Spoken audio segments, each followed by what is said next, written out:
how are you? Yeah.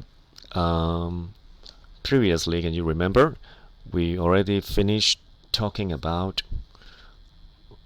internet, and we briefly introduced one of the major services over the internet, and that would be World Wide Web. Yeah. And we found this particular internet service very attractive, and that's why in this chapter you see it was introduced first. And the features for World Wide Web, of course, is hyperlink features, because it can lead you to jump from one document to another in a very flexible manner, which is very similar to how we think. And that's why the learning curve for people using web is indeed very short. It's nearly no time that anyone can pick up web and use it naturally right away. Apart from that, World Wide Web is so popular because it has multimedia there. Right. So now we turn to take a look at the web much more seriously, and the first thing we have to take a look at now is how to find web. In the sea of information over the internet there, we have so much information over there. Well, the key for that, of course, is we need a search engine. Right, sorry. I better stop it now. Okay. Hang on, is the search engine. Is a search engine here. Right here. It's a search engine. Well, what is a search engine, basically? Search engine is actually a server. A very traditional way we understand server. A very big machine where a lot of people can share at one time. Now, this particular server will go around the globe for all servers in the world, looking for anything storing or communicating using this protocol, HTTP. After the server send out some automated program, we call it the NetBot, N-E-T-Net, B-O-T bot, NetBot. They gather all this information, indexing them. Remember index? In Microsoft Access Learning, we say index is actually helping you to sort things from small to big or big to small, allowing you to find things quickly there. So this is what that particular server is doing. It's go around the globe, search for all HTTP stuff and indexing them, so if you want them, they can take out for you pretty quickly. Now, the search engine is actually what is the prompt way in Microsoft Access. Lets you key in some topics, some keywords, and then search the things for you. So if you are using the search engine, it also implies that you are 100% sure about what you are asking. That's why you turn to the search engine. However, from time to time, when we go and search for something, we only have a rough idea about what we want, but we don't really have a very concrete idea about exactly what we want. And that's actually like the situation we have in Microsoft Access asking is what? Is pattern search. Well, if you have a pattern search idea or habit, subject directory will come for help. Alright. Search engines like Yahoo, Google, they group things together, right? If we take a look at Yahoo, for example, you're gonna find out it's like that, right? Let's take a look at Yahoo.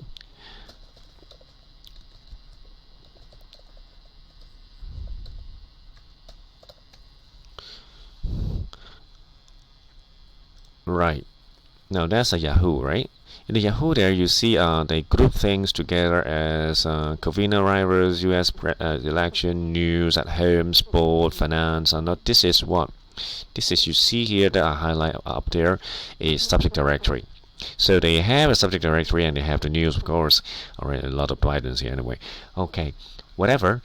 So this is the idea of subject directories. It's grouping things together so you can turn to them. Alright, if you have not a very concrete idea, if you want to see more about the subject directory here, you can take a look here, take a look here. Alright, if you want to see more. Alright, let me skip this one first. If you want to see more about, alright, the subject directory, it have further elaboration over it, alright, to answer the mobile, movie, things like that, or entertainment, or etc., and also about, say, typhoon, weather, alright. So those are basically what we mean by subject directory. So subject directory classifies things in groups. This is the pattern. Alright. The things that we have in groups are actually the pattern we have. Spot, for example, shopping, as they say here, subcategories that facilitate you to go to your area. For example, today I have actually nothing really want from the net, but I really want to see something about sport, so I go and have a look at sport, and then later I thought, oh, that particular person in sport, I would like to explore more, so I copy the name there and go for the search engine and type the name, and then I know more about that particular sport stars. Yeah, and that would be then from search subject directory, go for search engine. Right? This is always like that. So for a very beginning person using the browser to browse the internet, they would normally turn to the subject directory first, because they normally have no concrete or 100% sure idea of what to look for. Once they have a 100% idea of what they look for, they normally will turn to the search engine, and then they can dig out something that they really want from the internet. Now that's the World Wide Web. Now World Wide Web been very popular in the world since 1995, so it's about altogether 25 years. During that 25 years development, web actually has been undergo a very tremendous evolution. What is evolution from 1.0 to 2.0 to 3.0 right now. So before we go on to have a look at before we go on to take a look at categories of website, we'll give you a brief idea about what evolution of the web from 1.0 to 3.0 later. Alright, that's going to be something like that we're going to talk about. But before we go on with that, there's one more page that I would like to show you here in our slide. That would be how to refine the search. Now, of course, apart from using subject directory, we're able to really make use of something like the wildcard to do something similar to the subject directory idea. However, using all those operators here to refine the search is actually not a very layman thing. Not many people using the World Wide Web search engine will be able to make use of those kind of symbols collectively, because before you can use auto operators in a very smooth manner, you have to have good understanding in logic or a set theory, and that's actually not something come very natural in human mind. Alright, so just to kind of let you know that, okay, even you stick to the search engine to search for whatever you want in mind, you still be able to do both. That means 100% sure search and also the pattern search, the range search. However, for most search engines in the world, they provide you with a choice, as seen earlier, alright, with subject directory. So subject directory, therefore, is a much more layman way. It's a much more layman way for you. It's a much more layman way to approach the concept of pattern search, and it's turned out to be quite popularly used, and that's why you see a lot of search engines also have that. Don't think Google only have a text box for you to type. Google itself also have a subject directory very similar to Yahoo. Only similar to Yahoo. Now it's time for us to explore about the development of the web since the 25 years of its development in 1995. So before we go on with the different types that I'm going to introduce later, let's take a look at the evolution of the World Wide Web first by watching this video here. Let me see if I can turn to that. Yeah, it's here. Now this is a short video about the evolution of the web, though it's been quite a while since 2008, but this development still continue. So let's take some time, about 3 minutes, to take a look at that. The internet is very much alive and kicking. The first generation. Hang on. Let me put on, Generation of internet sites primarily gave information. So this is the first generation of an internet website.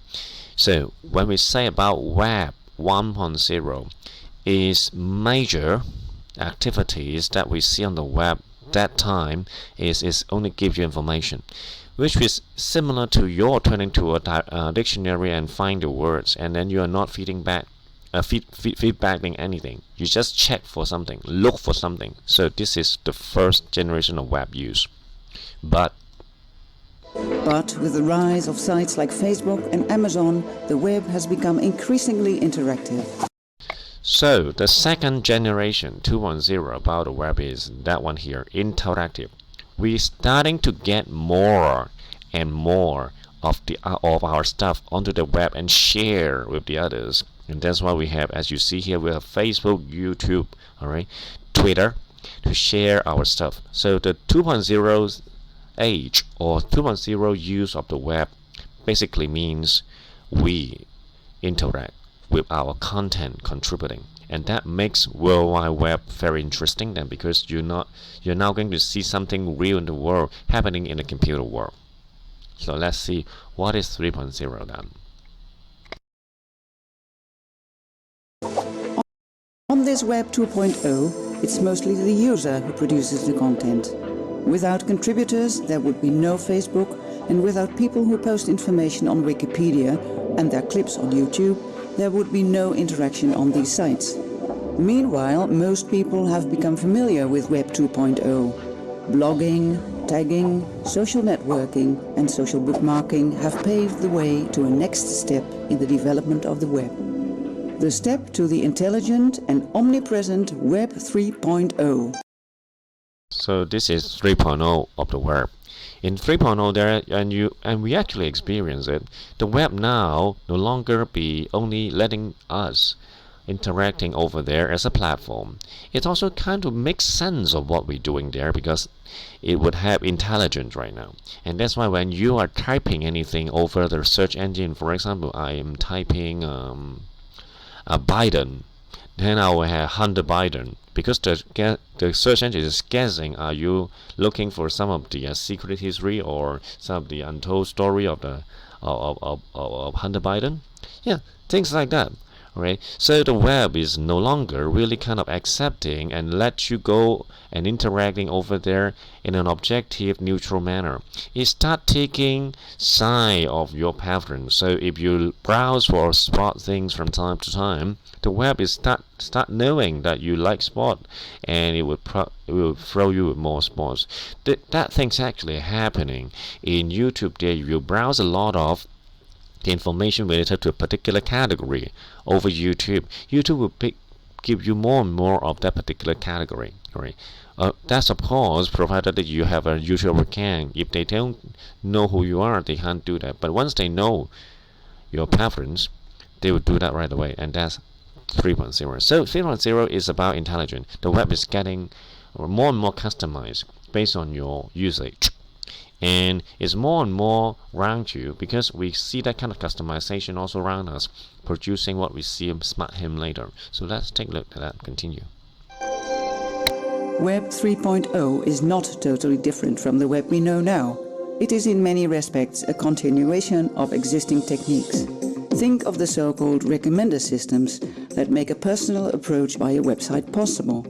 Amazon has cleverly used this system for a long time now, by offering their clients products that other people with the same interests bought before them.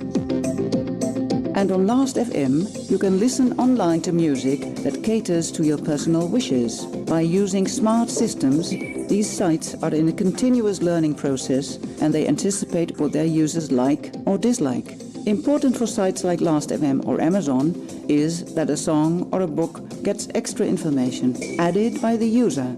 No sudden change of the internet, it changes gradually. What does change quickly is the look and feel of the web. Simply speaking, the internet is a web full of appliances that communicate with each other by exchanging information. As more and more everyday appliances are connected to the internet, think of telephones, washing machines and cars, the web is more present, but it will become less and less visible. No big separate computer, but invisibly present in everyday appliances. When, moreover, all these appliances start communicating with each other through the internet, this may lead to useful additional services measured to meet our individual needs. For the time being, we are not yet dealing with an all-knowing, omniscient computer which comes close to or even surpasses human intelligence. Writing computer programs which, in a human manner, convert data into useful information, also known as the semantic web, appears quite difficult. But the web undoubtedly evolves into an environment which is intelligent and which will meet our wishes more often, more easily, and automatically. New services develop because data from various sources can be linked more easily. Moreover, with the good and often wireless infrastructure, these new internet services are always and everywhere available. Your online agenda becomes a personal assistant which, all by itself, for instance on the basis of your profile on LinkedIn, Facebook or other information, will check your possibilities for new appointments and even take traveling times into account. Your destination and itinerary too will have been sorted out by links between restaurant sites, GPS information and local weather services. EPN, the Dutch think. Now, that's basically what this little introduction about World Wide Web that we need to know, and we come back here. So you now have a much concrete idea about 1.2.3.0. For 1.0 is purely sharing of information. You check in information out from the web. You don't have to feedback, right? And you don't have a way to feedback in any sense. But for 2.0, you have a way to feedback and exchange information over the web, treating it as a platform. Now for 3.0, we are using the web, and the web is also learning you. So the more the web is with you, the more the web can customize itself to suit your needs.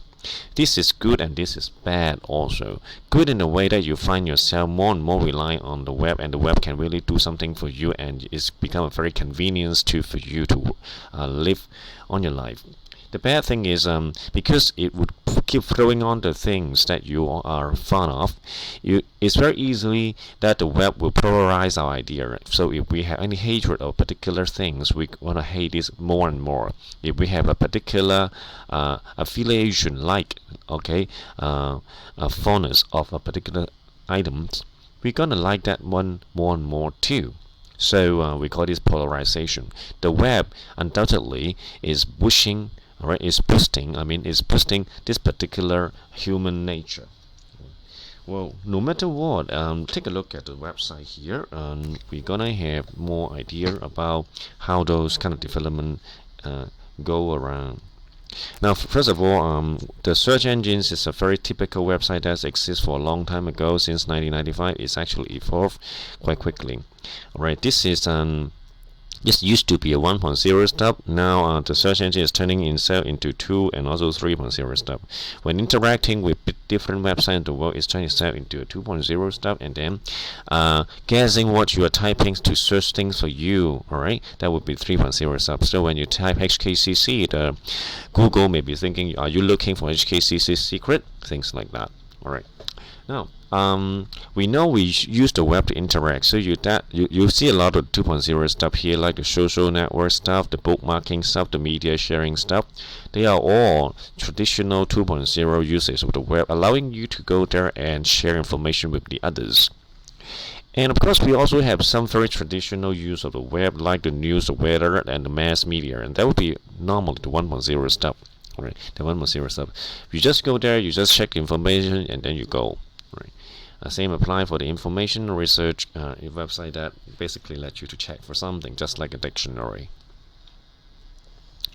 Sorry, the showing here is not very good. Alright, let me see again. Okay, now how about the other page that we have the types here? We see that in some industry they also have different type of website, and those websites also turning, some of them turning 3.0, but at least they are in a 2.0 stage, like the wiki and the blogs, right, where you put something there, people interact with you and trace you, alright, and track you, alright, all those things happening there. Well, for business, as you just see in our video, you have 2.0 stuff that allows different people to interact among them. They may be the user. They also have a certain extent of the 3.0 stuff that they are learning your using habit over there. So if you have a particular fondness of something, they would throw you on that. It's also the same happening in the health right, and the fitness industry. All right, maybe now a lot of people will go online and do exercises on yoga, Pilates, things like that, or even a simple fitness program. All right, those kind of things allow you to interact with the coach. On the one hand, it would also try to guess what you want. So that is turning 3.0. The same apply for learning, that we see that learning traditionally is 1.0 stuff that you get information from a particular website. Now it's turning 2.0, well, people put learning material on the web, will interact with you or try to interact with you at least. And now the learning stuff will also be customizable for you, that in such a way that, okay, if they know that you are interested in a particular topic like physics, they throw you more on physics. All right, that's the existing learning website will provide you to do. All right, a very classic example for the or I should say successful example for educational website turning 3.0 is Udemy. If you get a course from Udemy, you will have a chance to interact with the course provider. At the same time, that Udemy will also, based on what you select earlier, guess what you want really, and throw you the similar course, right, on a continuous basis, which it in fact is kind of like a cross or upselling, or in terms of marketing or retail. Now, in entertainment, of course, we see more and more that we have 1, 2, 3.0 happening there. In the old days, we turned to entertainment just for fun, look for fun, and then stop there. And then we like interacting over there, so we have a lot of online game. Right now, entertainment is turning to try to know you. So, if you go for a particular game, all right, or entertainment, and you have particular like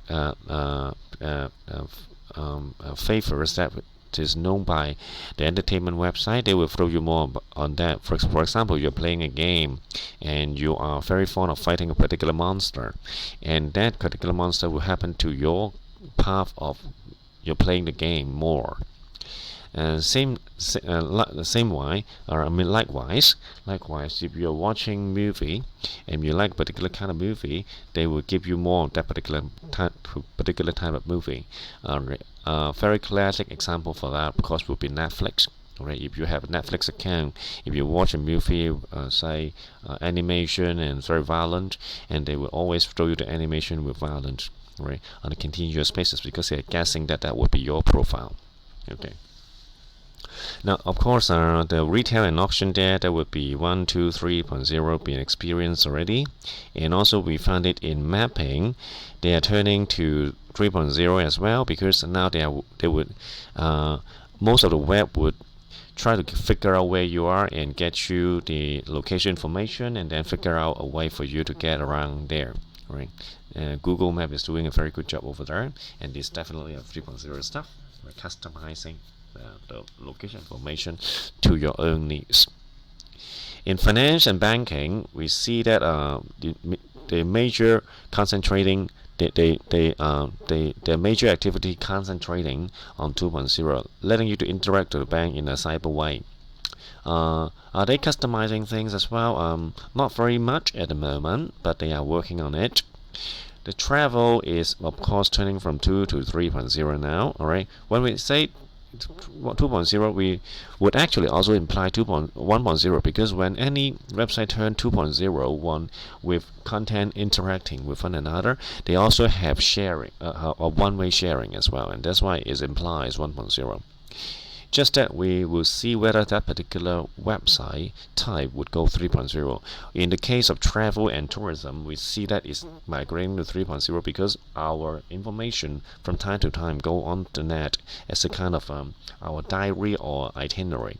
So the travel agency, hotel got those information and try to fit in with solution.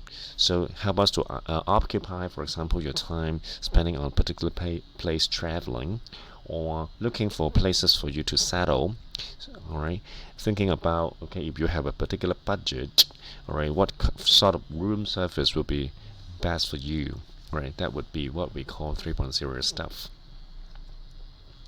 And in careers, the same. All right, in the past 10 years, the career website turned from 1.0 information giving to 2.0, where you can put your CV over there, to 3.0 now. if you have a CV over there, and if you look for a particular job in the past, they would base on your activities to throw the same type of job from time to time. All right, that would be what LinkedIn or some job application websites would do for the people. And e-commerce, of course, is turning to 3.0 because it's learning people activities and gather particular service or products for them.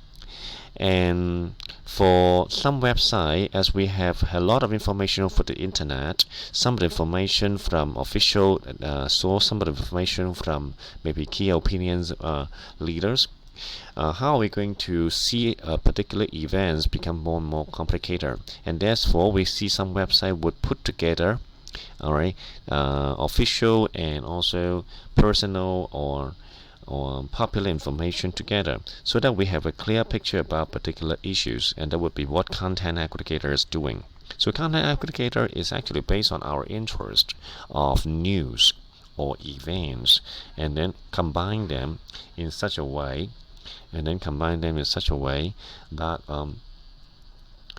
it would give us a combine in such a way that it would give us a much more complete picture about particular events or news. Well, for website creation and management, you also see some website over there doing that, and it's actually 2.0 stuff, mainly allowing you to interact with it, and then you can make a website over there, create a new website out of it for a company or for your own interest. We also start seeing that some web creation and management turning 3.0 is they would browse your activities over the web, and then they would try to create one web flow that would be of your needs. And we also see a lot of websites starting as a portals, and they turning 3.0 also, because they are learning user activities and introduce them how to browse the web. Portals basically is for anyone who begins, who is a starter using the World Wide Web, right? And that's why we call it portals. And portals features with a lot of the initial setup activities, like they have a lot of email account. They have email account service providing you, and they have a lot of sharing activities, or even a homepage of blogs making activities for all those who just browse the web freshly. Traditionally, when we are to produce a web, we'll undergo this process. That's why we call it the web publishing process, and that involves planning. That's the idea of what to do that you are gathering, and design is to think about how to do it, what kind of things in details you would need. All right, for example, what format of the photo you want, what tools you want to make it, what text size you want, things like that, so that they are very detailed workout plan. Once you figure out what to do and how you do it, so the creation part is the action phase in web publishing, where you are really making the website using the tools that you just suggested in design phase. And once the action phase is done, you will have some product, and the product of course is the website, and then you have to put it over and share with the others. That would be what we call hosting. So hosting is a sharing process over a server, so people can see you. And once people find you and have feedbacks on you, you have to kind of change the web content on a regular basis, so more and more people browse you. So that will be maintained. So maintain is a feedback stage where you have a lot of feedback from your audiences, and then you try to redesign the web so that your audiences will feel happy using it. Alright, so think about a particular case that you have in your life on that what, how, action, share, and feedback. Alright, and then you really kind of let yourself understand what web publishing is. On the web, apart from picture information and audio information, we also have a lot of video information over there, and this is actually concentrate on people's eyes and ear actually. Alright, and that's why we call it multimedia. So multimedia normally is combining text with all the visual picture information, alright, audio information together with video. Alright, video basically means moving picture. Now we can make the picture of moving, we can real life taking the picture moving, or we create some similar some picture which like a real one. Alright, but this is actually false. We call it virtual reality. So for video making, we have basically three types. Right, one is purely 2D moving picture. The other is a live, all right, recording, and the last one is similar to live recording, but a purely imaginary one, and that's why we call it a virtual reality.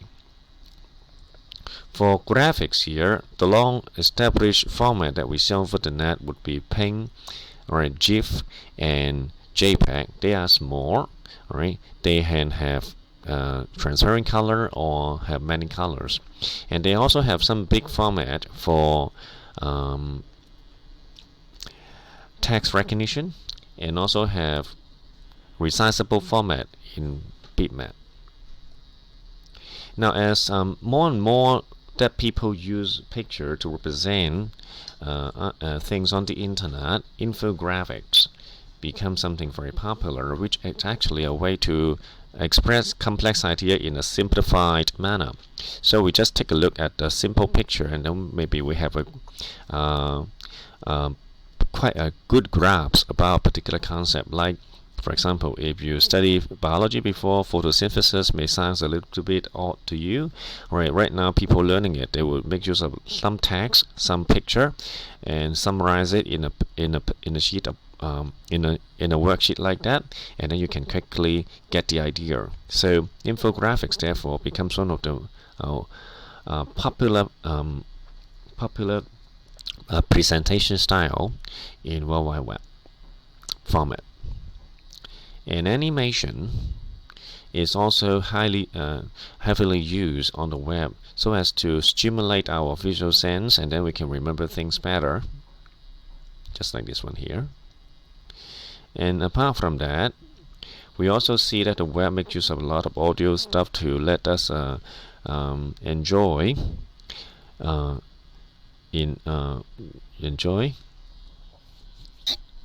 using ears. So they have also produced many formats. Some format like the RA and the QuickTime, alright, they are very portable, and they can let audio information come to your computer using very low bandwidth. And apart from that, we also see that people start making some very stable, good quality picture over the web as well. Right, so the audio and the video always come together in this development. And video in particular is something that we really kind of stress on from time to time, and that's why virtual reality is a major focus right now in the video development, which is basically creating an environment, right, in a very similar to real or imaginative, right, context. And this virtual reality, because the stuff showing there is so big, so it would only be very successful if we can secure to work 5G over the globe, and that's why the 5G development in the world is the key of success for virtual reality to be popular among people. Now, with more and more features that will go up to the web browser no longer be able to handle it. So in order to extend the capabilities, that means to let the browser to show more different type of stuff in terms of multimedia or interaction, we will have some plugin or add-on program for that from time to time to let the browser do more stuff and more complicated things for us. Okay, and that wraps up for World Wide Web introduction. However, World Wide Web is not the only one exists solely in the internet development. Once internet is okay, people can make use can go online and connect with the others. Nearly the first protocol people make use of over the net is actually the email protocol. The email protocol, like the POP3, IMAP, for example, they are the protocol used in the world around 1960 something, right, for communication. This is good, but it's also slow, and it's also asynchronous. So people start kind of thinking maybe it's not a good idea right now to use email anymore. However, it represents a very formal status of electronic communication, and that's why it enjoys a very high legal status. Now, right now, people still using POP3 and IMAP to protocol to transfer the email message? Well, yes and no, right? This one is actually fading out, but still people using it. It would actually be taken up into the web format. That's why we more and more that we see that when we use the email, we go to the World Wide Web pages using the browser to see it, rather than install a program for that. When people install email program from time to time, they'll be using the POP3 and the IMAP directly. So there are still people using it, but the trend is this service, email service, which exists since 1960 something, gradually become part of World Wide Web. For email, the idea is very simple. It's actually all the server and the email communicating among one another. So you are sending email from one box to another. You're actually moving the file from one server to another, or even within the server, right? And that's the key idea of sending message. Now, similar to our subscribing to a particular favorable KOI, keynote speaker over the YouTube, the concept of joining a particular interest party and share information also happens 1960, and that's why email list is that particular things happen that time, allowing you to share information. Once a person of particular interest group have news, all people in the email list will get it, which is similar to a subscription system we see in the world right now. Will people still be using email lists right now in the world? Yes and no. Yes is in a way that people still have that concept of letting some group, right, existing in the world, let people to subscribe it. Know that in a way that this email list already kind of disappear in the email context, but go to the web format. Okay, so in that particular sense, you can also say that the World Wide Web is taken up the email list function. Now, as we say, email is what? Email is asynchronous. That means it's not real time. The earliest that you reply someone emails, you still have 1 second delay at least. So how about real time? When we say about real time, this is another time that people use internet, and there's a service called internet messaging. And in the old days, they used the IMS protocol. They are doing this, and people go online using the IMS service or IMS protocol can give give information to one another all at the same time, just like you're facing them. And this concept is so popular because it's like we talk to people real face to face, all right, just like that. So the concept of privacy is also introduced later and formed the idea for chat room that we see later here, and chat. So chat and chat room. Chat is basically when you are talking with the others in open context, open platform, using internet message, all right, in the old days, and that's real time. And gradually people introduce the concept of privacy, so they group the people they like together and talk, and that's the concept of chat rooms. And whenever people need to enter a chat room, permissions needs to be seeked from time to time. And when people discuss over the line, or over the network, this idea is born, called online discussion. Online discussion is actually grouping people together to talk about something. And in the old days, that in about 1960 something, people use RSS protocol to do it. Now, no longer that they stick to that, but still they have an idea of concentrate on a particular topic or subject to talk about it. So they moved this online discussion format from RSS protocol, internet service, into World Wide Web again. That's why we see something like that here, right? In Google, they would have discussion forum, and also in some of the discussion forum popular in Hong Kong, they have that features, right? So the idea of discussion still exists. However, the format is no longer stand on its own, but becomes part of World Wide Web. And that's online discussion. One of the protocols still exists and still working quite vividly in the world is the VoIP protocol. And the VoIP is the protocol itself. It's called Voice over IP. It specifically help people to use real-time communication to voice communicate online. And it's a first product in the world that came very successful feedback is the Skype, right? Skype. Now Skype is fading out, and people start moving that Skype thing into some of the instant messaging program like WhatsApp. Right, so WhatsApp also have the Skype function because they make use of VoIP. The VoIP function basically is to let you speak over the internet with minimal bandwidth. Right, so the sound is trade-off. However, as we enter into 5G stage, maybe that can lax a bit, and then people can have much more high quality sounds transfer over the internet. And that's why people also start at the same time merging VoIP into FaceTime. Right, so it's a matter of time. You also see that the VoIP will become part of World Wide Web later. Now nearly the last internet service that I would like to introduce you is the FTP. FTP actually is the earliest. It's actually one particular protocol that established even earlier than email.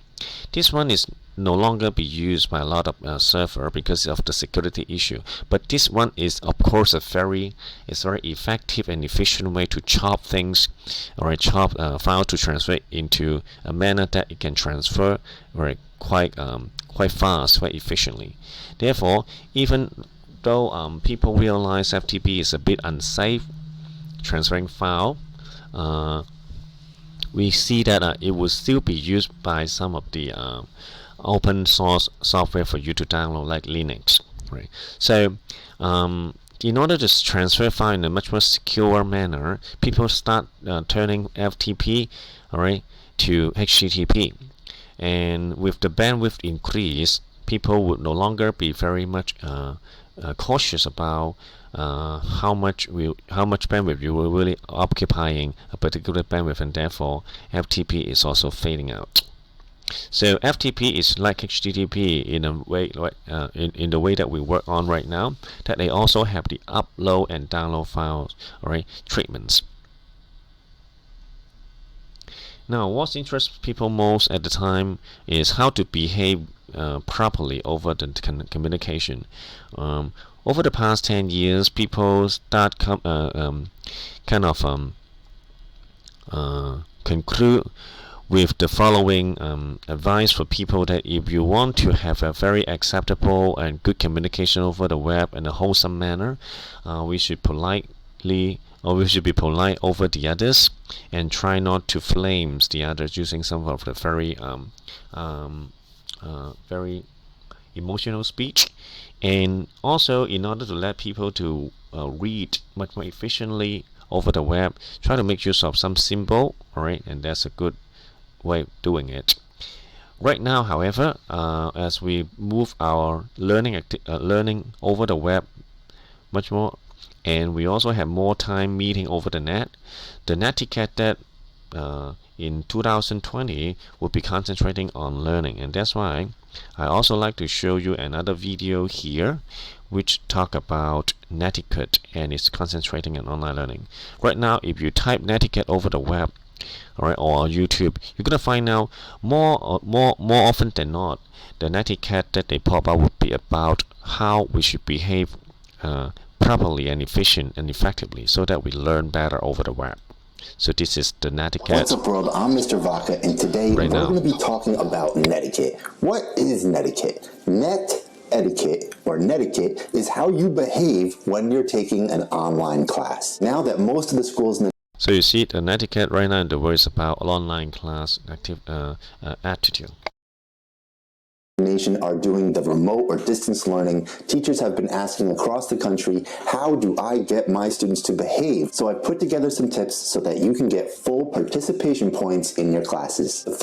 So participation is what focus right now on netiquette, because when we use computer more and more, the more we can participate, the more effective and efficient and fruitful would your learning or activity experience will be. And that's why this particular video short out is actually suggesting you some way to let yourself functioning better over this environment. First thing that I like to do is set up my space. I want to make So the first one is set up the space.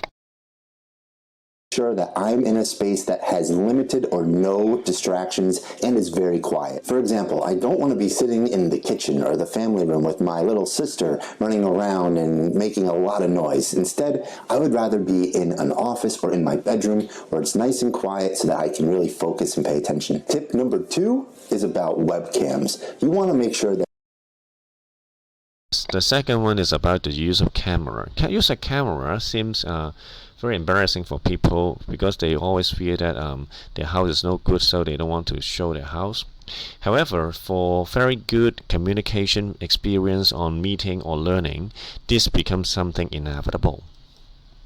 you look presentable when you are using your webcam in class. Wear the same clothes that you'd be wearing if you were at school. You don't want to be showing up in pajamas every single day, but you can do what I do, which is very nice and professional up top, but on the bottom, you're totally wearing sweatpants. Speaking of webcams, you don't want to turn your webcam off all the time for every single lesson. It's going to give the impression to the teacher that you're not paying attention. So you want to have your webcam on to show the teacher that you're listening and paying attention. Tip number 3 is microphones, and this is a very important one.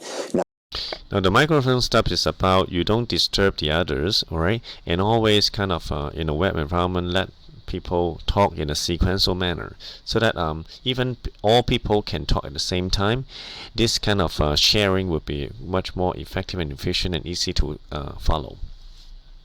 Now, your microphone is default set to on, and when the teacher is talking, the lesson has started, you want to make sure that your microphone is turned off. You only want to turn your microphone on when it's your time to speak.